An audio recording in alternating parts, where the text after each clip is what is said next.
Thank you for agreeing to participate in this. It's a real pleasure to have you, Ercan Ayboga. I hope I said that correctly.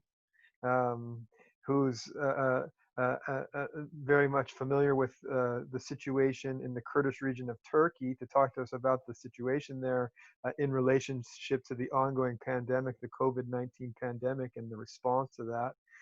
As part of our series of interviews with respect to people-centered responses to the pandemic.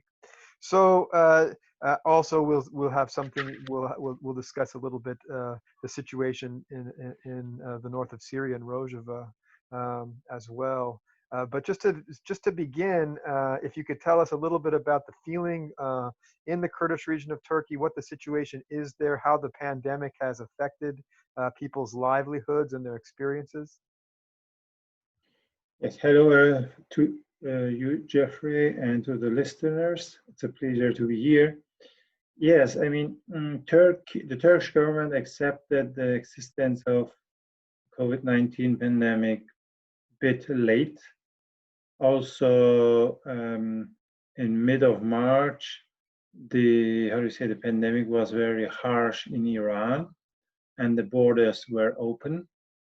The borders are at the Kurdish region. So just one day after the World Bank announced that they will give loans of money to countries, to states which are affected, the next day Turkey made a statement, yes, we have it as well. Then the numbers increased quite fast. Turkey became, in terms of cases, worldwide number 8 or so. Then it became slower. At peak, every day 4,000 more cases came up. Now it's around 1,000, and it's quite stable. So it's not going down, the number of cases. So especially Istanbul has been hit. This is not a surprise. Usually the big cities are hit extremely, but also some Kurdish cities, provinces are hit by the COVID-19 pandemic, like the city of Van or Batman. In the last 1 week, the biggest city, Diyarbakir, also known as Ahmet, has been hit a lot. And the Turkish government decided to have also lockdown. And in certain parts, it's very harder than in some European states. So the people over 65 and below 20, they are not allowed to leave the house in no way. This is extreme, even not for shopping or whatever else. There were several times a completely curfew, let's say for 2, 3, or 4 days. And they were also announced sometimes just 1 day before. So many decisions are taken very short time, and the society's response is very different, and the people don't understand. Anyway, in North Kurdistan, people, they take it serious. The pandemic, it's a real, people die. Number of deaths in some big cities of North Kurdistan is quite high. Also, only a part is considered as caused by COVID-19. So people say the real number is much higher. In general, the tests in Turkey, in the Turkish state, is quite low. Just now became a certain number. This is also a critique by the Kurds and other oppositionals.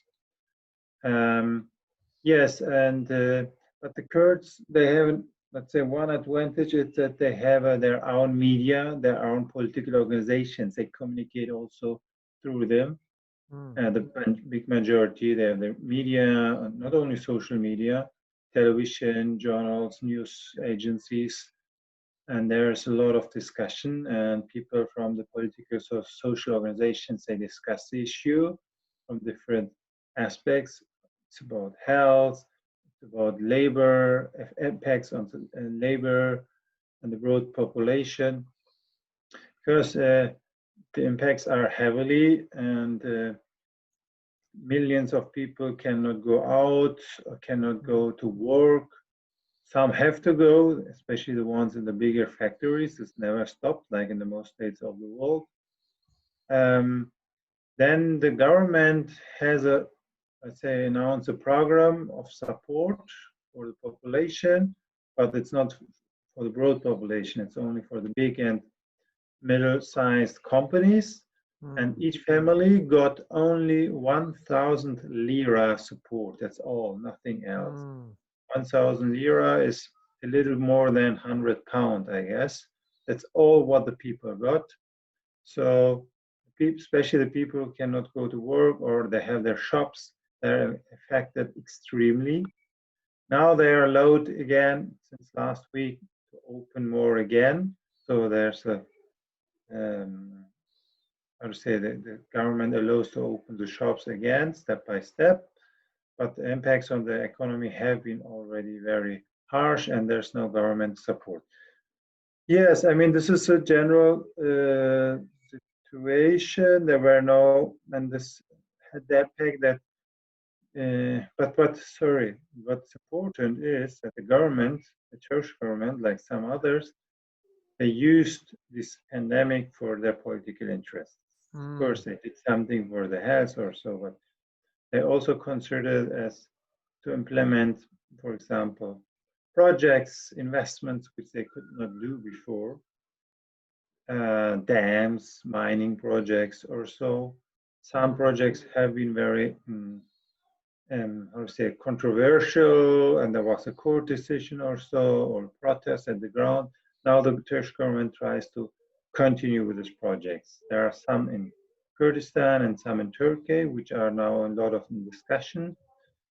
The Turkish government never stopped the political repression, very important.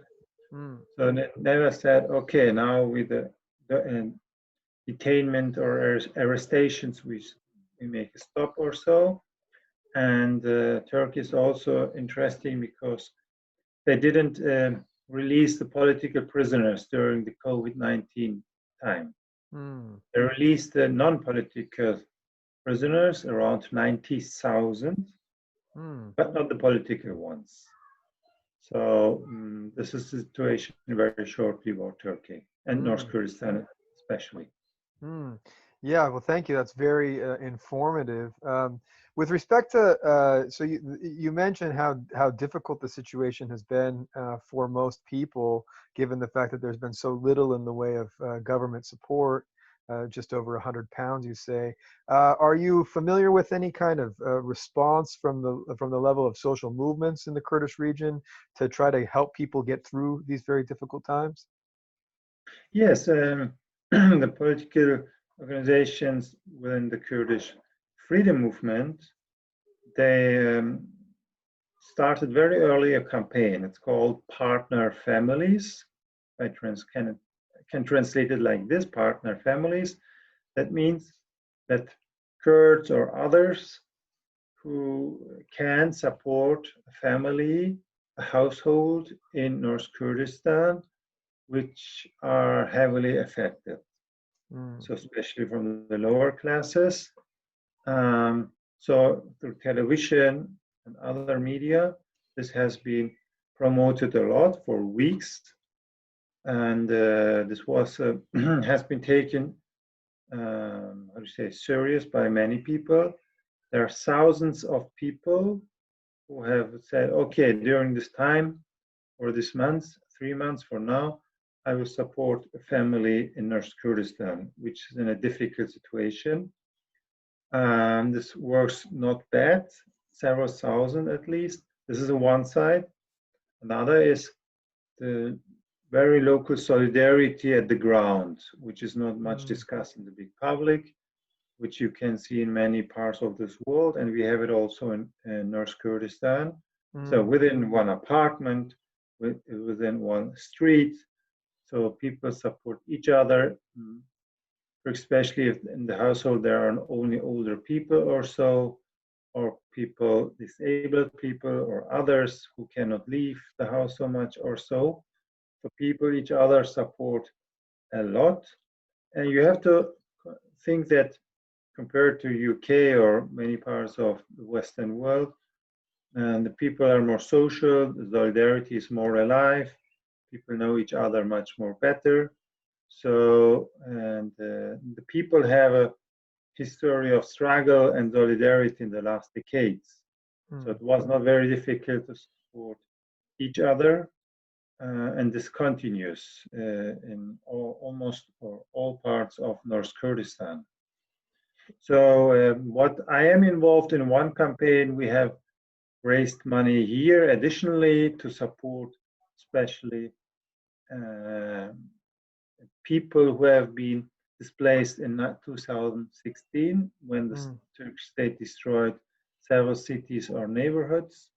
So I am been part of a campaign which supported these people. So several thousand households have been supported by this. And I'm sure there are similar campaigns for North Kurdistan.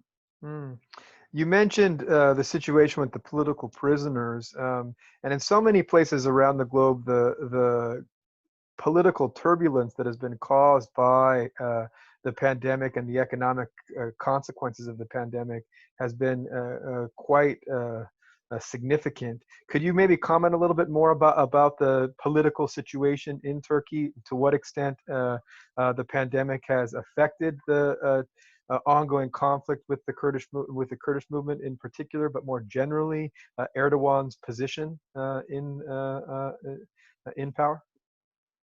So, especially in the last 1-2 years, especially since last years, it has become more obvious that Erdogan's coalition loses ground slowly, but it loses ground. What we have in Turkey is not only an AKP government or so, or AKP power, the party of Erdogan.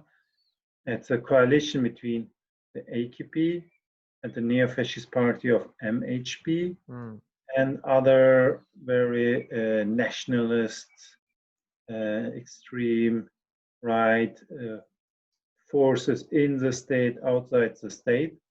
So also traditional, more historical, let's say, elites of the state. So we have such a coalition, is the first thing. The AKP alone has no more the majority for some years. And even this coalition has losing ground. These reasons are the political repression against population, the resistance of people, especially Kurds, but also there are Turks and others in cooperation with the Kurds resisting. One of the known expression or tool is the party HDP. And then we have the economic crisis. I mean, since 2018, we have a crisis, ongoing crisis. It's not falling very strongly, but it's a consistent structural economic crisis in Turkey. When the COVID-19 pandemic started, the Turkish lira lost, I guess, almost 20% of its value. It was very high. So the central bank is losing the reserves, and Turkish state tries to find money from everywhere. And and we see that the many big, strong states in the world support the Turkish government. USA, Germany, UK, Russia, they all have close relations, and they are at the moment happy with the current government. And Turkey, that's why Turkey can invade parts of Rojava or be intensively active in Libya, intervenes in Libya, or can occupy some parts of the mountainous regions of Iraqi Kurdistan. Yes, Erdogan's right-wing powers or people, they try to form new parties, for example. 2 or 3 famous names from the AKP who have left the party have now parties. And the CHP has won, the big cities of Turkey in the last communal election, in support of HDP. And anyway, so the CHP, the so-called Social Democratic Party, which is the Nationalist Party, they are also trying to become stronger. And yes, Erdogan does everything to maintain this power. They still, important part of the population supports this regime, especially through money. And they give economic opportunities to these circles. If the government loses these opportunities, it will be much difficult because its basis, now the party has a relation to its basis not because so much of ideological reasons, it's more because of economic interests. It changed completely. 20 years ago, the people believed in something, in their religion or whatever conservative ideas. Now it's not the case anymore. Yes, I mean, the Kurdish freedom movement, especially at the motor of this resistance. Turkish state does everything to destroy it. They arrest now every day 10 people or so in Turkey. It's extreme. They have set forced administrators to the last HDP municipalities. So they do everything to destroy the people at the legal level, and they have their big operations against the Kurdish guerrilla, and the Turkish state seeks for opportunities to continue its occupation in Rojava and other parts of North Syria. So they try to attack wherever it is possible, but the resistance also strong. So we are in a situation where it's a strong struggle between these forces, and there are many other factors which can affect heavily this struggle. Yeah, you mentioned the political prisoners. Around the globe, the situation in the prisons has been one of the more disturbing aspects of the pandemic. The severe lockdowns. Can you talk a little bit about? Do you know anything about the situation in the prisons? You did mention that the political prisoners were not released, but what kind of human rights conditions they find themselves in? The political prisoners in general, and in particular, if there has been any news of the condition of Abdullah Öcalan in Imrali during the lockdown. Yes. In Turkey, there are 270,000 prisoners. It's quite high. It's 0.5% of the whole population, I guess. It's raising a lot in the last years. When AKP came to power, there were 60,000. Now we have 270,000. And I guess 80,000 are political prisoners, something like this. It's a high rate. And the important part are people close to this Fethullah Gülen sect. Several 10,000, more than 10,000 from the Kurdish freedom movement and others. So yes, and the prisons are quite full.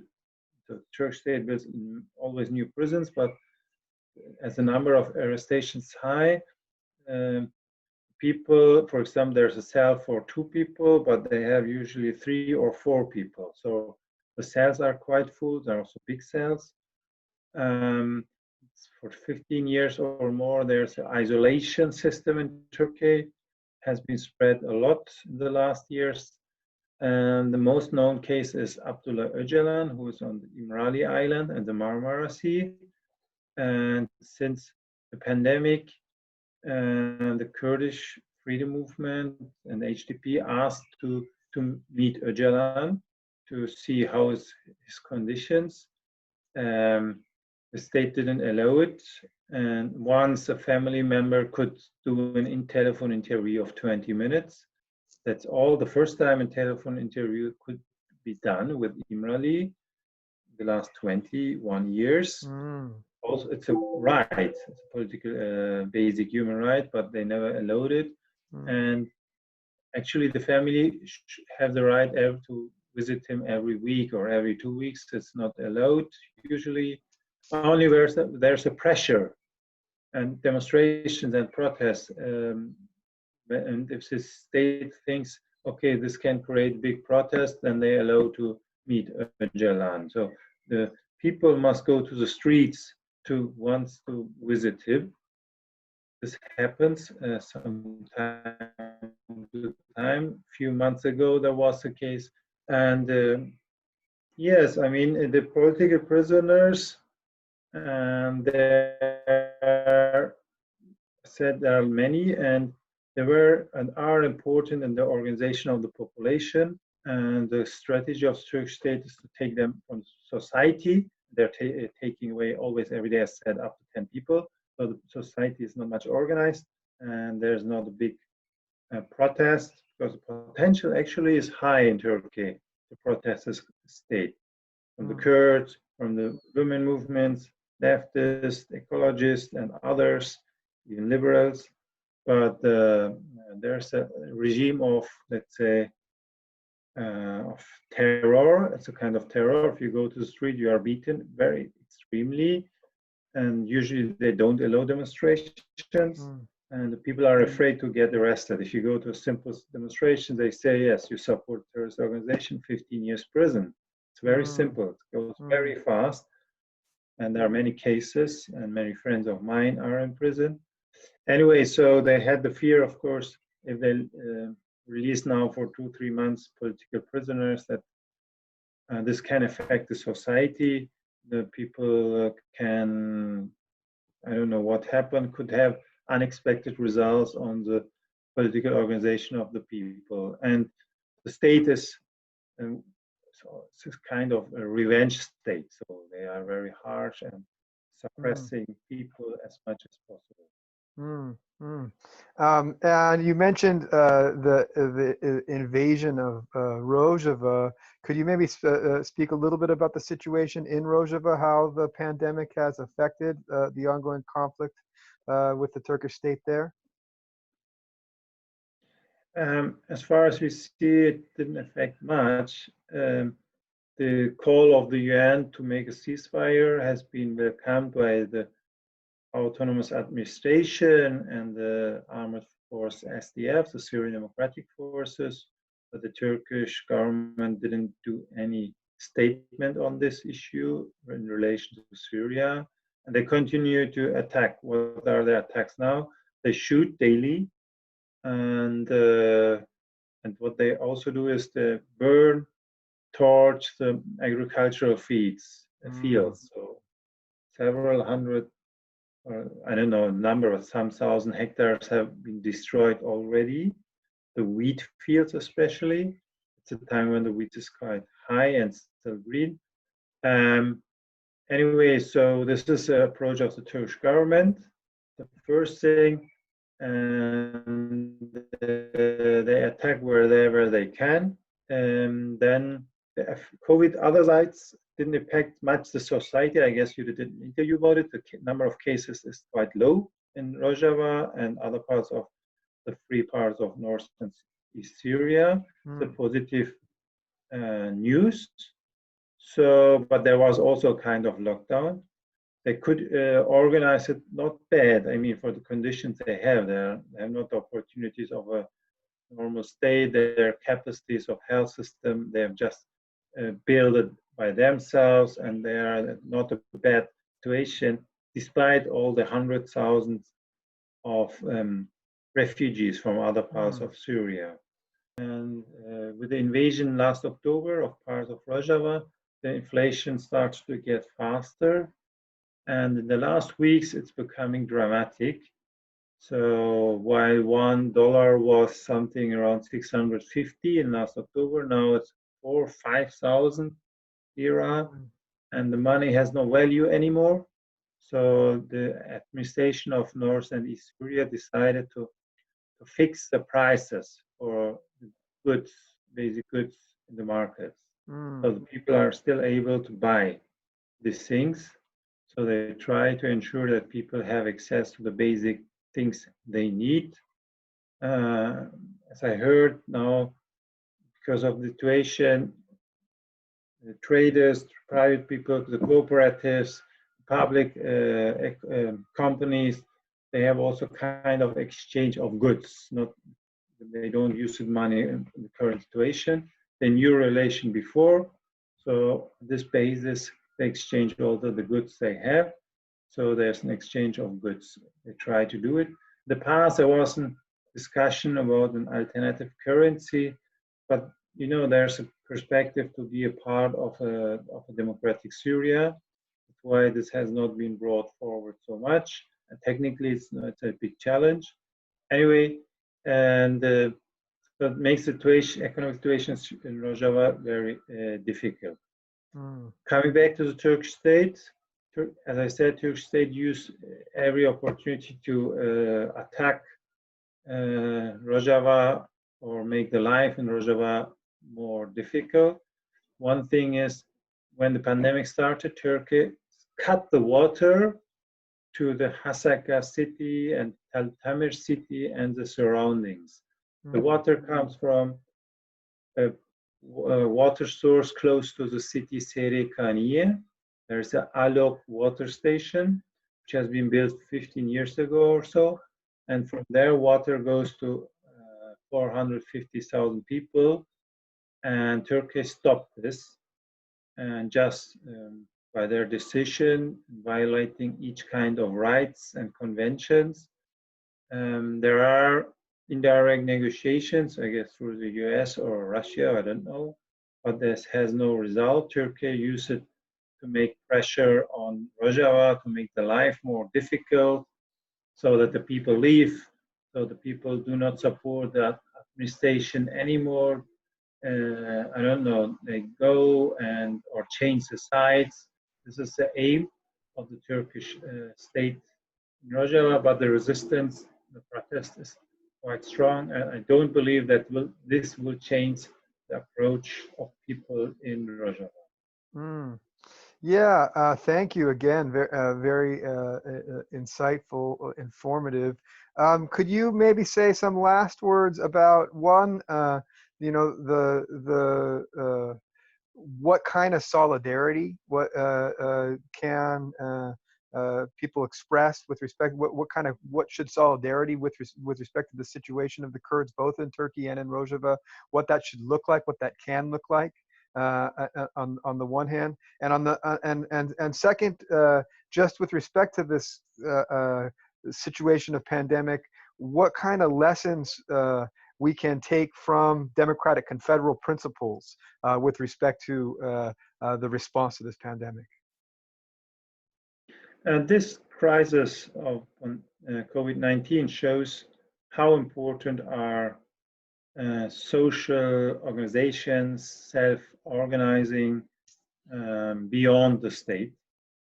The more a society is organized, the more it can give a response to the crisis situations. And this we see in Rojava.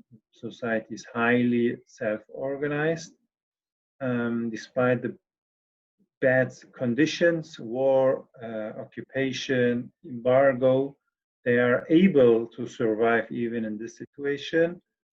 And they don't get any support from any states, and even maybe a minimum small support from international organizations, but they are only 1% or so.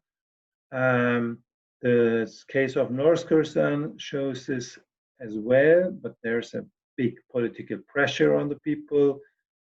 10,000 of political prisoners, organizations are shut down or confronted with shutdown. And despite this, they resist and continue to organize themselves to maintain their organizations, to resist the state, do not accept the approach of the state, and they are even able to find ways of solidarity among each other. There must not be always a political or social organizations. The people do it in the streets. So if there's solidarity in the society at the very local communal level, this is a big value for this society. This is what we can learn from Rojava and other parts of Kurdistan in times of the COVID-19 pandemic. And about on the international solidarity front, what can and should international solidarity with the Kurdish cause look like in this conjuncture? Yes, there was just one good solidarity. We just comes to an end. It's a campaign Water for Rojava. It started 3 weeks or 4 weeks ago. The aim was to get £100,000 donations for water systems and water supply in Rojava. I described the situation with the water cutting by Turkey, and this was successful, and this was usually money from the international level. Hundreds or thousands of people donated, and this is a force of people.